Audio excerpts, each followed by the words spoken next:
Hey, welcome back to GBGuns. Kahr, you've seen them on the channel before. You may recall the P9, their premium line.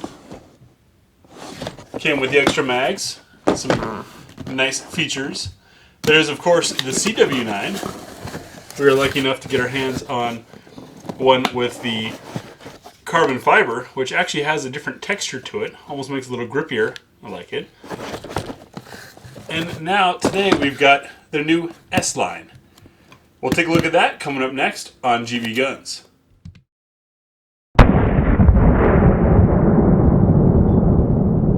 So, if the P9 was the premium and the CW was from their value line, what's the S line?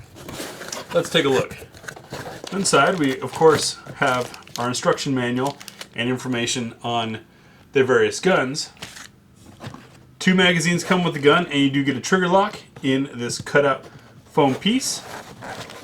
Here's the S9. Those of you that are familiar with Kahrs can already see one of the differences. We'll go over the rest once I get this box out of the way. So of course we start off by showing clear. It does have a zip tie used as a chamber flag. You can see it's empty. We'll take a look at our magazine ejection, which is good. It kicks it out. If you're not familiar with our reviews, I prefer that kick out because it's just a little bit of extra oomph in case there's anything stuck. Sand, grit, or if you're not familiar with the proper way to clear a Type 3 malfunction, you might try to drop the magazine first. This might be just enough kick out to help you out. So the S line. Handsome looking gun. We'll start at the front. We have a pinned plastic front sight. Good tight fit.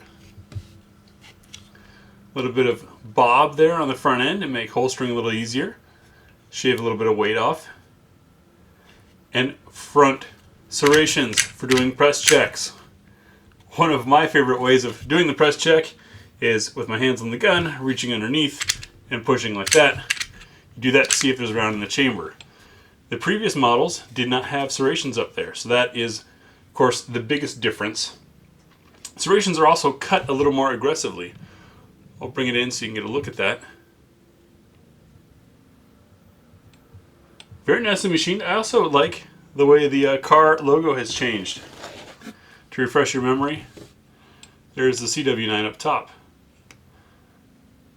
So this has a bit of a stronger look and appearance to it. Back to the gun itself, we have rail slots. No serrations on the front of the trigger guard. You might notice the trigger guard makes that swoop there, and that's because these are double action only triggers. And as you pull back, your finger might slide down, and it gives just enough room. So basically what they've done is they've made this trigger guard so that you've got plenty of room to get in there, while still minimizing the signature up front, and then lowering the slot as the trigger comes back. Side release or stop, depending on your method of shooting, easily within reach for my hand, and mag release as well. We do have 7+1 capacity with the 2 magazines. My hand hangs off the bottom by about a finger because this is a compact model, but with the pinky rest that's on there, keeps me held in place. Got a little bit of texturing, just enough to hold on to it. It's not very aggressive. They've also moved this, or installed these ID plates with a QR code for the serial, which is a change and update. Plenty of serration and grip texture on the front and rear, which is really where the gripping should be happening. If you haven't seen my videos on how to properly grip a handgun, squeezing it from the side, you've got less helping you to hold on to the gun than if you are pushing forward and pulling back, because the gun is trying to move forward and back, or rearward and then forward, not side to side. It's not trying to expand, it's not a balloon. Coming around to the back, we can see our slide to frame fit is good and tight. There's our 3-dot sights. The rear sights are driftable. Metal, I believe. And the right side of the gun, nice and low profile. Sorry lefties, no control on this side. External extractor. Let's break down the gun and take a look inside. So field stripping a Kahr is rather simple. Of course, we make sure the gun is clear. And you've got little marks there and there, slide and frame, that you've got to line up and then push on this pin from the other side, which is your slide stop. So we'll line that up, give it a push. Sometimes it's difficult, especially when the gun's brand new like this. So what I do in that case is hold it in place and use a magazine to apply some pressure. There we go. You can see it's popped out now. We should be able to pull it out. There we go. Release, pull the trigger, and the slide comes off the frame. Frame is incredibly light. As you can see, rails are plastic with just a little bit of metal insert at the back, because really they don't have a whole lot of stress on them.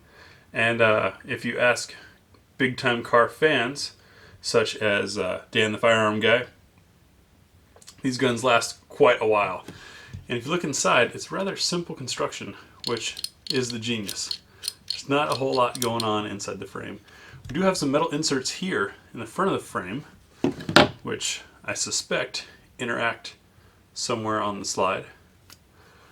Taking our slide for field strip, we have an uncaptured spring, which is great because it makes it easy to replace if you decide you want to tune your gun to a certain load that is lighter or heavier than standard operating loads. Steel guide rod. Pull our barrel out, and we can take a look at our slide. Bit dirty from the test firing, but I feel better about that than getting a gun that may not have ever been fired before. This we can obviously tell has been test fired, but other than that, the machining appears nice and clean. Like maybe Kahr has installed some new tooling. This stuff's always been good in the past, but that's nice and clean. Let's take a look at our barrel. I'm going to wipe off some of this carbon. Nice long feed ramp there. And shiny. See how the throat of the barrel there kind of opens a little wider? It's nice because it helps permit and aid if a round isn't coming in quite straight. Speaking of how rounds fit in there, we'll bust out our nozzler match. As always, our trusted rounds for being assembled correctly. Drop it in there, and let's take a look at chamber support.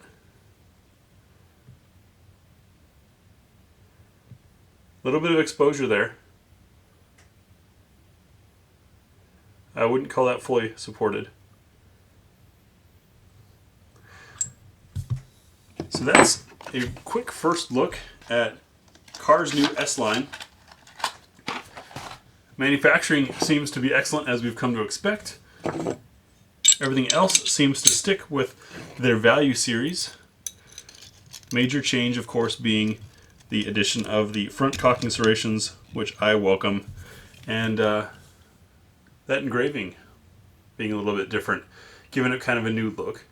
I'd love to hear from the long-term Kahr fans. I know there's a lot of you out there who have been using the same old Kahr forever and ever, what you think about this. And as well as if anyone else has tried one. We haven't been out to the range with this yet. We'll get to that soon and give you our impressions. Trigger pull has been one of the smoothest I've seen on double actions. I'm going to have to pull this off camera to work on it real quick. We're back together.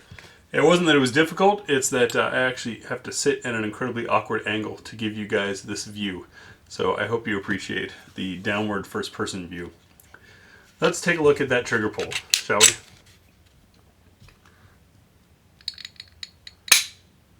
Rather smooth. I didn't perceive a wall. There's our reset.